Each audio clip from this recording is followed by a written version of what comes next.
Hello, I am Joel McLeod. I'm Roland Tanner. And welcome to the Thursday 905 Roundup. We are coming off an exciting episode that we had where we had, I think it was our first opposing viewpoints head-to-head battle royale over the exciting issue of Halton boundary expansion, which actually has been getting a lot of response, a lot of positive response, not from one side or the other, just the fact that we had a good, clean discussion on the facts and just on people's viewpoints from Burlington Councillor Paul Sharman, who's obviously has come out in favor of expanding urban boundaries in the Halton region, and Halton Hills Councillor Jane Fogel, who is not in favor of expanding the urban boundaries. Roland, what were your thoughts on that different of an episode? Well, yeah, I mean, it was an enjoyable episode to record, actually, for that reason. I mean, we should try and do more, and like we always try and include multiple perspectives, but we're a small podcast and we're kind of learning how to do this, and we're doing it in whatever time we have when we've got left over. So, but it's definitely to hear two good opinions, if you like, two well-informed opinions that and points well made, and not just kind of reduced to either a soundbite or actually a kind of trying to trip up the other person kind of debate, which is pretty futile, is really helpful. I mean, obviously, it's after the vote has happened, but I don't think these debates are far from over in Halton or anywhere else. I think, and yeah, I think coming back to that this is not. We're in such a polarized frame of mind about everything these days that our inclination is to think this side is right, the other side are evil. And no, that's not the case. I mean, it's my personal feeling before this episode was that the situation in Halton region as a whole is more nuanced than in Hamilton. It seemed to me that Hamilton, to sort of expand the urban boundaries in Hamilton is just an admission of kind of failure and not giving a damn, when there are huge acres of parking lots downtown just sitting vacant. Mm-hmm. Urban downtown intensification and rejuvenation just seems so obviously needed and available to be done.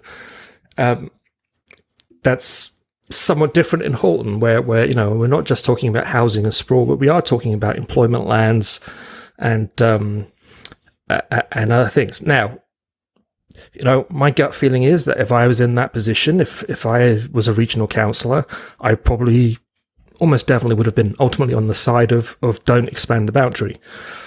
But that doesn't mean I don't hear the arguments on the other side and think, well, yeah, I mean, there is no. However many people come to Halton and want to live in Halton, we have to accept them. There's no kind of upper limit on that where you put a fence across the road and say no, you can't come in. And the question is, if the urban boundary expansion was allowed, would the development that happened on those lands be a damn sight better than what we've put on such lands in the past? Mm-hmm. Paul, Councillor Sharman, I should say, painted a rosy picture of this isn't going to be just single family homes, it's going to be townhouses wherever. Maybe, but you never know until the developer comes forward and says this is what we want, what they're going to ask for. I thought Councillor Sharman, had a really good argument, and it was true. People want to come and live here. The Halton region and the 905 is a phenomenal place to live, and we all live here. We all know it. You'd be a fool not to want to live here. Mostly, it's great places to raise your kids, raise your family, to work from home, and just live. So yeah, I'm not surprised that people want to come to move here. And there's something that he said that I thought is it's true, but I thought his remedy for the situation was a bit off. That was the fact that since people are going to always want to come to live here, and we can't stop them, nor should we, we're just always going to have to consider expanding. There is no limit. When I asked him, like, when do we stop the boundary? And he said, never. I thought, well, that's not true, because even the fact is, the region of Halton can't expand past its region. It actually has like a fixed border. Now you can keep expanding, but I think the problem is that attitude is kind of what led us to this problem, is that we just kept saying, oh no, we're just going to build these cookie cutter subdivisions and we'll just keep building one after the other, because we just assumed that we always would. And we're now starting to come around to the idea that no, that's not possible. You can't just keep driving out and just, building in the next subdivision, in the next supermarket, in the next strip mall, and whatnot. That this isn't a sustainable way of development. So I can appreciate his concern about the fact that people want to come living here. Very true. It's a very real problem. I'm not sure his solution is feasible for the long-term health of the region. I think Councillor Sharman would not think I was misrepresenting him if I said that he's the kind of guy who believes in market solutions to problems. And my feeling is that the housing market is very kind of dysfunctional for all kinds of reasons. Not necessarily always because of one person or another person being to blame. It's a big, complicated beast that whenever something gets built, you have a whole load of competing interests that are at play. But I mean, ultimately, I think, the housing affordability crisis isn't going to be solved by market forces, because it never has been. I mean, you look at other countries that have large swathes of affordable housing stock, that those were usually built by levels of government. Here's the thing: like, if we leave it to the market, the easiest. The problem with that argument, I think, is that when you say, well, the market will sort itself out, and you say, well, what does the market demand? The market wants single-use family homes or single-family dwellings and subdivisions, because that's what people buy. And I look at it and say, yes, but that's really the only thing that's on the market. If you're like, the idea is, you're gonna buy, you don't buy a condo unit, because the idea is, that's temporary. You buy a unit and they're only like 1 or maybe 2 bedroom units. They're not built for families. The idea isn't, we're going to have like a duplex, triplex, 4-story building that is built to house families. That kind of living. And so, the market's going to say, well, if those are your options, the options are, well, you get maybe a 1 or maybe 2 bedroom condo unit in a tower, or single family home. Well, if you're a family of 4, the answer is going to be, well, I'm going to take the single family home because that's what's going to meet my needs. But if you have a variety of different needs, there might be families say, well, I don't want the yard. I really don't want to spend the property taxes on maintaining a yard and all that square footage. We don't need that. All I want is really space enough for my family to have their stuff, go relax at the end of the day, be safe, etc., work from home, or go hop on the highway for a commute, whatever the case may be. We do need to have more flexible options in the marketplace. If you want that market, the market will provide a solution. And I don't think we quite have it yet. And I just want to add one final point. I know I was saying my problem with Councillor Sharman. I did have a bit of a problem with Councillor Fogel's remedy, and it might be overstepping my bounds, but it's the same argument that I have with everybody who wants something different, is that we always go back to our city councils. And it's something that we've talked about in this podcast, is the power ultimately lies at the provincial levels right now. And what I would have liked to have heard isn't so much, we need to, city council needs to, prove better solutions. It's, we need to organize the various municipalities around the 905 and around Ontario to say, no, enough's enough. We have to push back and start demanding better options from the province, in legislation, and give municipalities better powers or better tools to shape their communities to provincial standards. Yeah, I mean, it's a perennial kind of issue on this podcast. And just coming back to both the councillors, Councillor Fogel, Councillor Sharman, I thought represented their perspectives very well. It doesn't mean you can agree with them, you can disagree with them, whatever. It was interesting to hear those contrasting opinions so closely together, and I thank them both for coming on to take part in that. But yeah, the perennial problem is, I mean,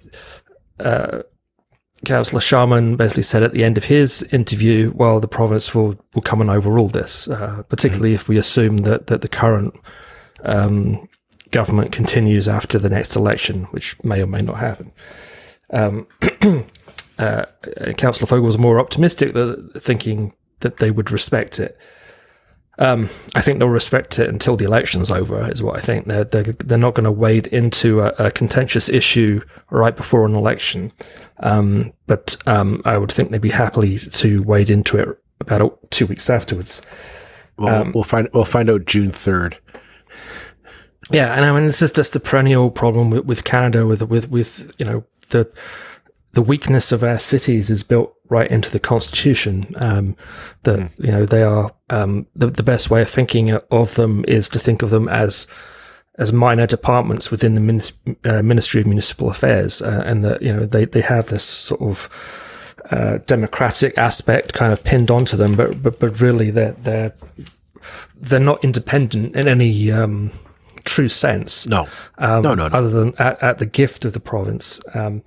And it's an issue. I mean, I'm not saying that, clearly councils, municipal governments do very often make really dumb judgments, and that can be affected by very narrow and small interests at a local level. However, you can say the same at a federal level. I mean, governments at every level can be dumb. It doesn't mean you throw democracy out of the window and just say, well, forget it then. Let's just have a dictatorship.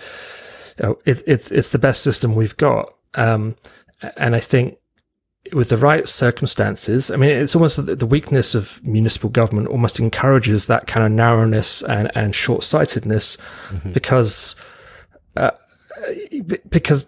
a kind of, the stakes are kind of lower because the province is always there to sort of come in and do the unpopular thing for you. I mean, we're kind of seeing that with Hamilton right now, where the council will let things go to LPAT, basically knowing fine and well that LPAT is going to overrule it, very often as they should. I mean, the LPAT doesn't always do the wrong thing.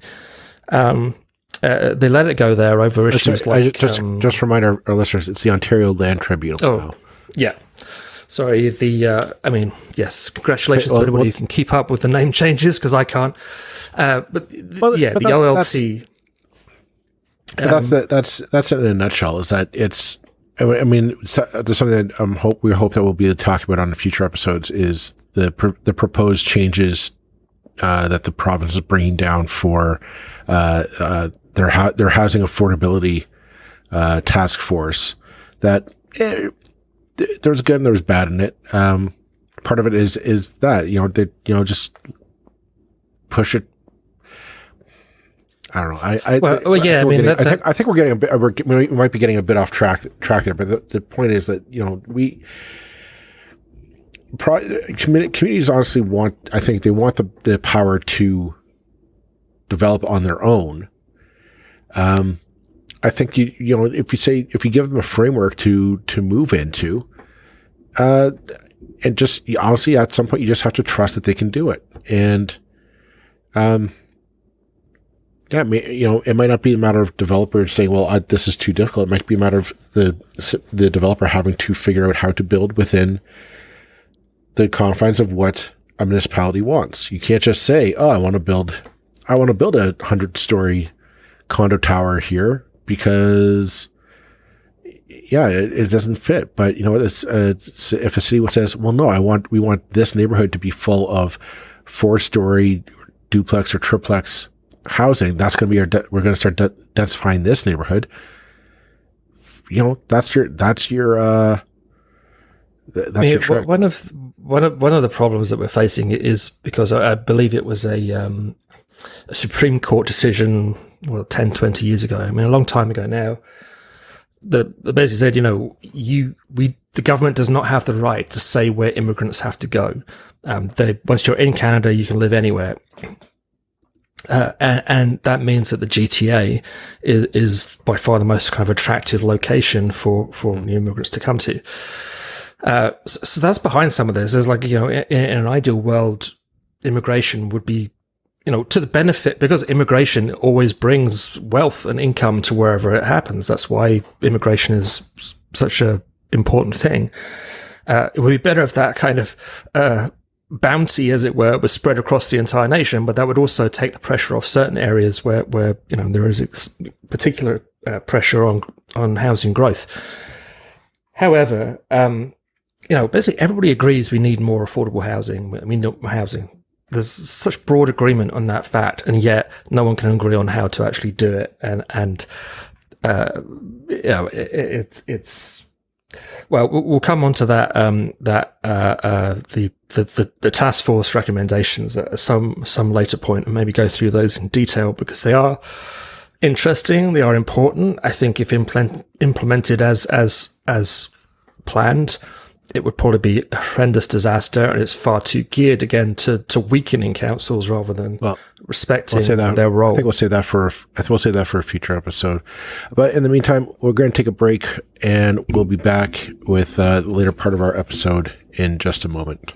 Okay, and we are back. So we're moving on from you know, we're talking about on a previous topic about boundary issues and the need for denser locations and whatnot. And it turns out the one place that you don't need, it's becoming a little less dense, is Mississauga. Yeah, that's bizarre. I was really shocked by the statistic today. It was Alan Can, who was a guest last Thursday. His newsletter had an article that since 2016, the population of Mississauga has gone down. Not by much, but to go down at all for a 905 GTHA city is kind of astonishing. It's gone down by like 3,000, 4,000, something like that. But over actually more than 4 years, over 6 years, which just kind of blew my mind. It's like, how on earth have they managed? How on earth has that managed to happen when, like, all the growth targets for Mississauga is that it should be heading towards 900,000 at a rate of knots. What I thought was interesting though is, sorry, finish your thought. I thought. Well, as to say, I mean, the argument that Alan made was that, you know, that this is kind of reaping the whirlwind of Hurricane Hazel, if I can't make a really bad pun there. That you know, that was sprawl central. Right. They've built on everything. They've gone out to their boundary, and there's no space now. You know, even you know, there are plans and talks of intensification and kind of redesigning the entire downtown, the central kind of, you know, square one area of Mississauga. But it's really difficult to do now because you're uninventing the wheel, quite literally in a way, when you try to do that. So then you get the increased prices, and then, you know, I think we've talked before about how London unexpectedly has become one of the biggest growth places in the province, and perhaps because of those reasons. Well, A, it's cheaper. Not by much. My brother lives out in London. I think the what got me interesting about Mississauga is that it's an abnormality. You know, Brampton's population increased 10%. I didn't see Oakville or Burlington's on there, but my bet is that it increased as well. Milton increased as well. Like it's almost as like everyone left 5% or 0.5% of Mississauga left to go to these other places, boosting up their populations. I mean, maybe it's a sign of a trend. I doubt it. We'd have to get more data and another census happening, but that's what I'd be curious to know if this is if it's going to start a trend. I think a part of the problem is, you're right, Mississauga was just sprawl central. Like it for years, it was just there's a field, let's build some houses on it. There's a field, let's build a strip mall on it, or a plaza or whatever. And we mentioned a couple episodes ago, Mississauga has literally reached its limit. It's reached its wall. And yeah, I think people are looking around and saying, like, well, what exactly am I owning this giant McMansion in Mississauga? I could sell it and buy a place in London, or I could buy a place in Kitchener, Waterloo, or Guelph, or somewhere else. And a few months ago, we spoke to Jay Karner about Mississauga, and he highlighted all the the great things that go on. And Mississauga is really a community of communities, if you like. Mississauga kind of doesn't exist, but there are lots of places within its boundaries. Those all those old names that you go on the GO train.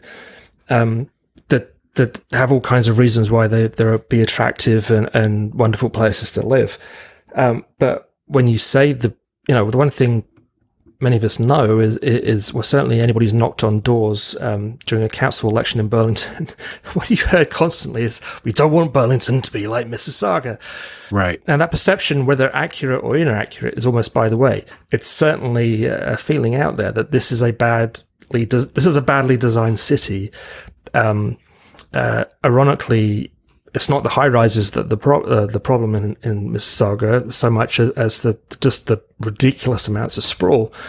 And really, I think it is time to start seriously reassessing Hazel McCallion's legacy, and that kind of completely free the freedom that she had for sort of decades on end to just build. And now, well, the fact that it seems to be not the top of the list of anybody's list to move to, and the population is going to increase there. I am astonished that they managed to lose population right as we're going through, all the major transit station areas, all the intensification targets, everything that's been going on. They still managed to lose people. It's really completely shocking that they managed to do that. But that's the stats from the census. So, and actually, the fact that they've dropped means they'll get less money now. Like all those kind of public services were based on those census numbers. They're going to lose money because of that. Now, here's a question: do you think it would open up an opportunity for? We're talking about it's a shock and it's a tragedy, but maybe this might be the breather that Mississauga has to kind of catch itself and figure out, okay, how do we want to develop as a city? Because with those opportunities come chance to redesign a city that is a bit less sprawlish and a bit more, closer to that 15-minute idea that people want. I don't know. Like, do you think that might be a possibility? I don't think there's anything wrong with Mississauga that a good marketing campaign can fix, I do think there have been huge mistakes in planning and development made over the last 50 years or more. But there's plenty of cities that have had terrible planning mistakes that are still great places to live. And I think, just as Jay pointed out, that within Mississauga are all these really interesting communities. It's just that the name Mississauga doesn't really connect anybody with any of that. You just have this kind of fairly amorphous, vague view of the thing that you drive past on the 403 or the 401.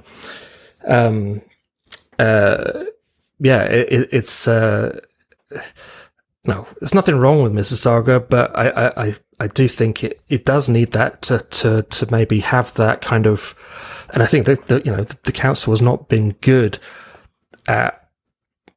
I've been to so many events. Very often, political events are held in Mississauga. Party political stuff. They'll be held at a convention centre there, and the mayor, whichever mayor it was, would come and say, "Oh, yeah, it's a great city of Mississauga, blah blah blah," and like we're all kind of watching her watch to get home because we know we're by the airport and it's not really very attractive, and it's.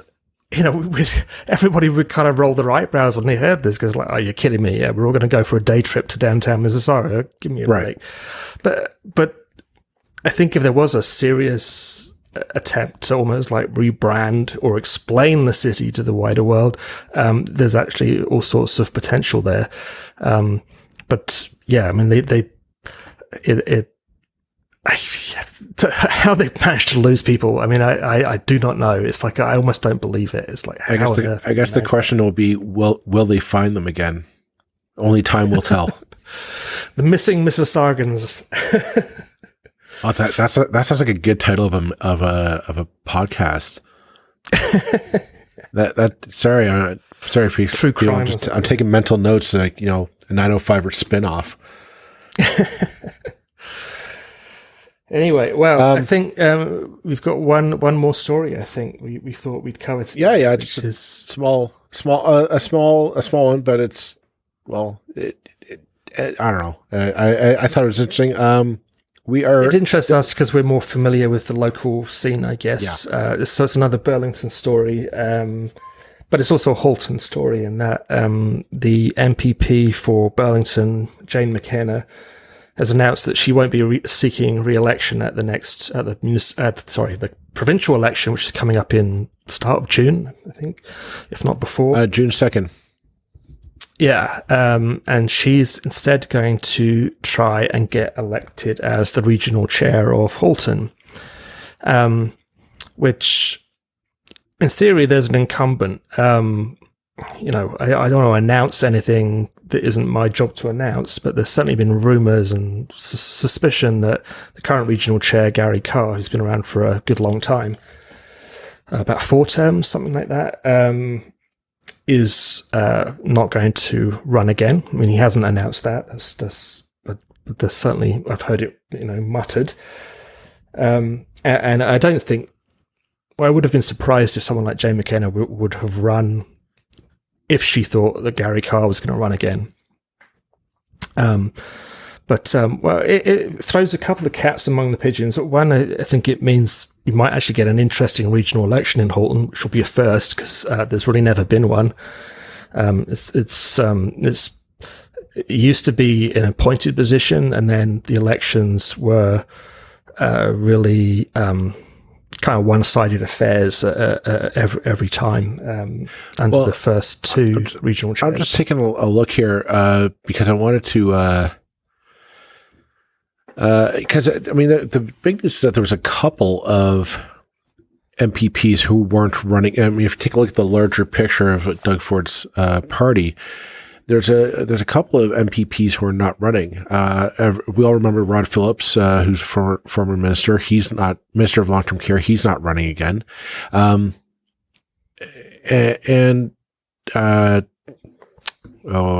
drawing up. I just looked. Bill Walker is not running, and Daryl Cramp won't be running as well in the next election. And it's just,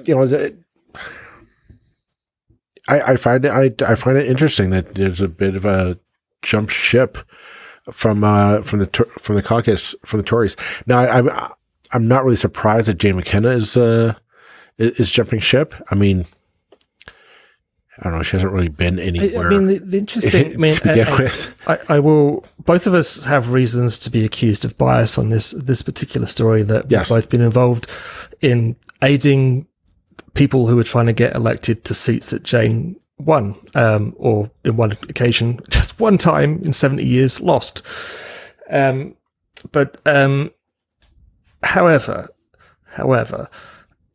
it hasn't been a spectacular rise to the top of provincial politics in her 2 times at Queen's Park. No. I found the thing that I found really quite irksome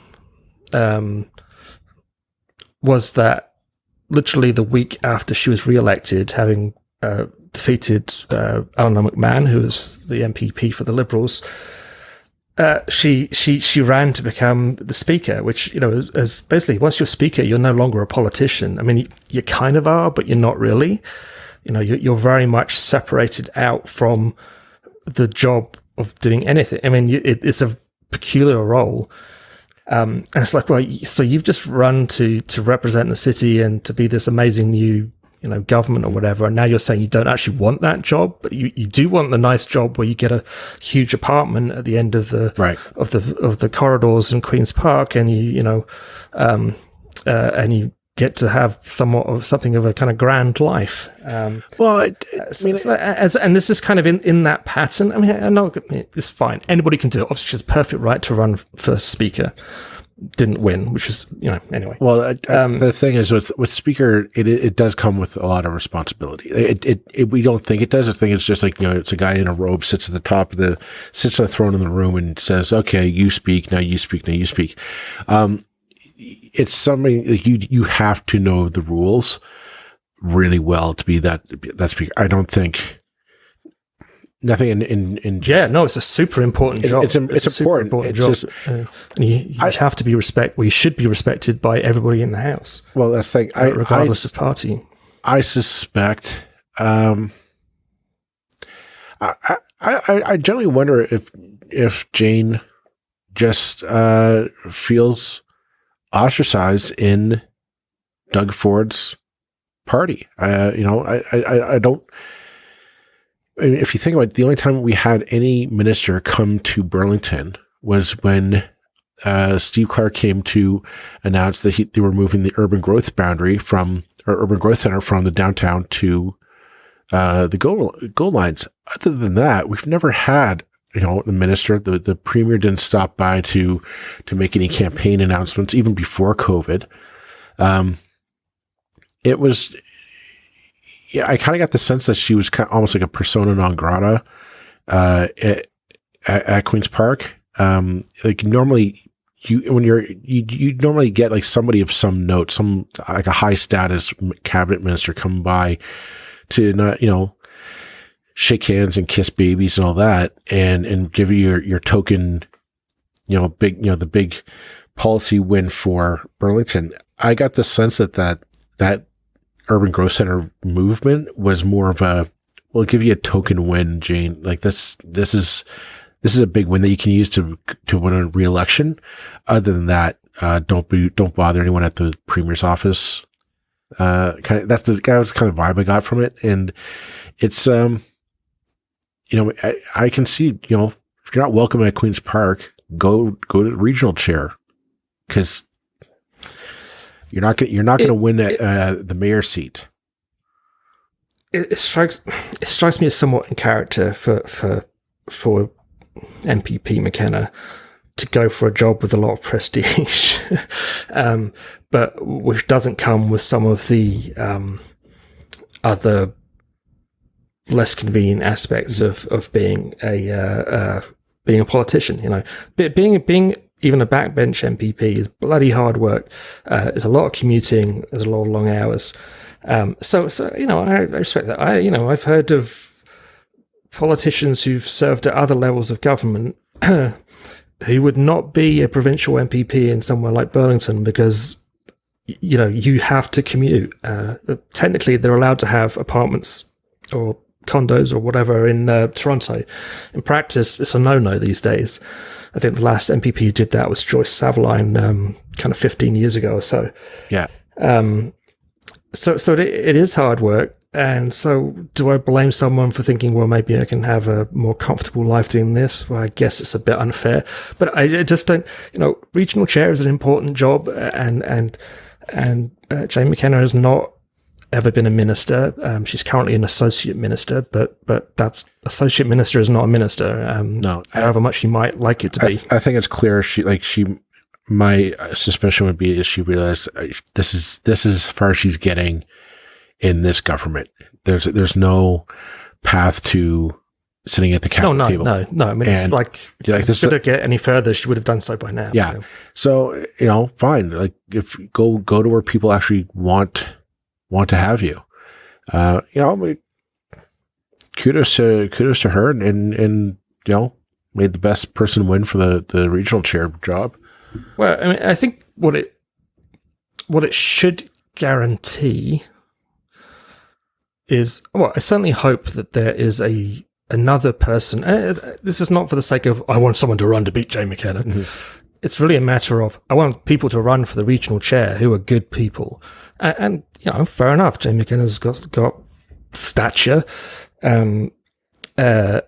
I would like to see some other people of stature running to make it a real contest this time. And I think that would be great. I think the fact that basically nobody ever talks about regional politics, the fact that we've had an episode today, on Tuesday, talking about a really important issue, the fact that, one politician of significant stature has decided to run, and, there are certainly rumors of other people, with serious careers behind them who might come forward to run. I hope that happens and that it's a really good contest this time, and may the best person win. I think that'd be a really good thing for Halton Regional Council. Let's leave it at that for today. Thank you everyone for listening. If you enjoyed what we talked about, please give us a like, a share, rate us 5 stars on whatever app you're using. And also take a look at our Patreon and our Buy Me a Coffee pages. Throw us a few bucks if you like. It helps keep the lights on here and keep the, keeps us awake at least. That's appreciated. Thanks very much, everyone, and we'll see you next time. Thanks. Bye.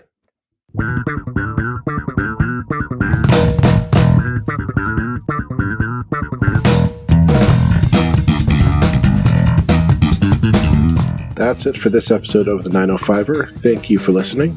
As always, you can send us your feedback, thoughts, and concerns, or ideas for future episodes to our email, info@905er.ca. We love to hear from you. You can help us keep the 905er going by financially supporting us through Patreon as well as PayPal. Visit us at 905er.ca and click on the support tab. As well, links are in the show notes for your convenience. Lastly, you can find us on social media. Search for _905er on Facebook, Twitter, Instagram, and LinkedIn. So long for now. See you next time.